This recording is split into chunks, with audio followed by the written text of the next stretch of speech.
प्रिय विद्यार्थियों, वंदे मातरम। RAS 2021 का अंतिम परीक्षा परिणाम घोषित हो चुका है और हम आपका सफल अभ्यर्थियों से मुलाकात का सिलसिला बदस्तूर जारी रखे हुए हैं और इस समय मेरे साथ उपस्थित हैं आश्रम की विद्यार्थी बिंदिया बिश्नोई। और बिंदिया ने पूरे प्रदेश भर में 40वीं रैंक लेकर अपने परिवार का, आश्रम का नाम ऊंचा किया है। तो बिंदिया, सबसे पहले मेरा प्रश्न ये है कि आप कहाँ की रहने वाली हैं? सर, मैं खाजूवाला बीकानेर जिले की रहने वाली हूँ।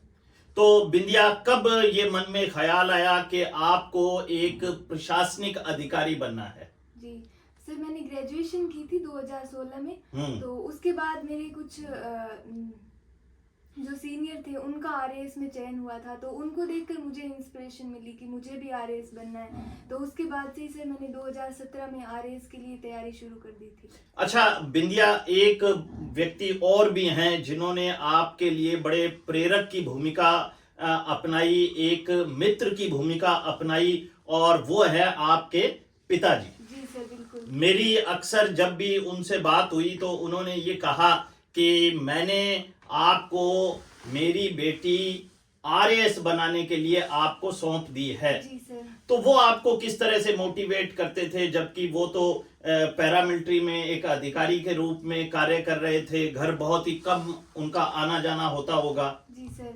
सर, पापा का मेरे लिए एक मुख्य योगदान रहा है कि उनकी वजह से ही आज मैं यहाँ तक पहुँची हूँ। उन्होंने पूरा सपोर्ट किया। उनकी हमेशा से यही रही है कि आपको जो भी आपके मन में है वही आपको काम करना चाहिए। जैसे अगर आरएएस की तैयारी करनी चाहिए, अगर आपकी इच्छा है तो आप आरएएस की तैयारी करो। उन्होंने किसी भी चीज़ के लिए कभी फोर्स नहीं किया कि आपको ये काम करना है, ये करना है। उनका ये था कि जो आपका मन करे वही काम करो। तो सर, उससे मुझे ये सबसे अच्छी बात लगती है कि उन्होंने इस तरह से हमेशा मोटिवेट किया है। बिल्कुल, अगर माता पिता मोटिवेट करें तो बेटियां जो हैं वो सम्मान में अद्भुत वृद्धि कर सकती हैं, जैसे कि आपने अपने माता पिता, अपने परिवार के और आश्रम के सम्मान में वृद्धि की है। अच्छा बिंदिया, मैं हर इंटरव्यू में एक बात पर फोकस जरूर करता हूं और वो बात ये है कि क्या कोई असफलता भी मिली या प्रथम बार में ही चयन हो गया? नहीं सर, 2018 में असफलता मिली थी मुझे। उसके बाद सेकंड अटेम्प्ट था मेरा, इसमें मुझे सफलता मिली है। तो जब 2018 में आपको असफलता मिली तो मन में क्या भाव उत्पन्न हुए थे, जबकि आपके अध्ययन को मैंने बहुत ही करीब से देखा और महसूस किया कि आपका चयन 2018 में होना चाहिए था लेकिन नहीं हो पाया, तो मन में क्या भाव उत्पन्न हुए?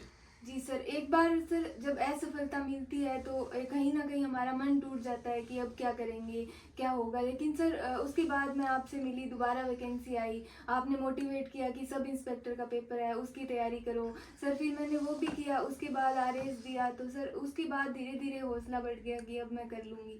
अच्छा, यहाँ मैं अपने दर्शकों को ये भी बताना चाहूंगा, विद्यार्थियों को ये भी बताना चाहूंगा कि बिंदिया ने अभी जो सब इंस्पेक्टर भर्ती परीक्षा 2021 हुई थी उसमें भी चयनित तो होकर दिखाया था, और इससे पहले जो पटवारी का पेपर हुआ था उसमें भी बिंदिया का चयन हुआ। और इसका मूल कारण मैं आपकी आरएएस की तैयारी को ही मानता हूं। और एक सबसे बड़ी बात थी कि इधर तो सब इंस्पेक्टर के फिजिकल हो रहे थे और इधर जो है आरएएस मुख्य परीक्षा का आयोजन होना था।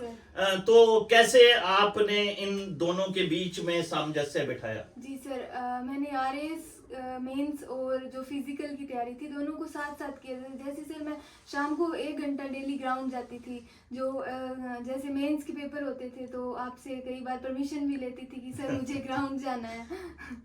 तो सर इस प्रकार मैंने दोनों को मेंटेन किया। तो बिंदिया, अब कहाँ है पोस्टिंग आपकी पटवारी के रूप में? सब इंस्पेक्टर तो आपने फिर छोड़ ही दिया था कि भाई मैं इसको ज्वाइन नहीं करूंगी। जी सर, अभी सर मैं कपासन तहसील जिला चित्तौड़गढ़ में हूँ। बहुत बढ़िया। अच्छा बिंदिया, क्या संदेश आप हमारे दर्शकों को, हमारे विद्यार्थियों को और आगामी जो आरएएस की तैयारी करने वाले अभ्यर्थी हैं उनको देना चाहेंगी?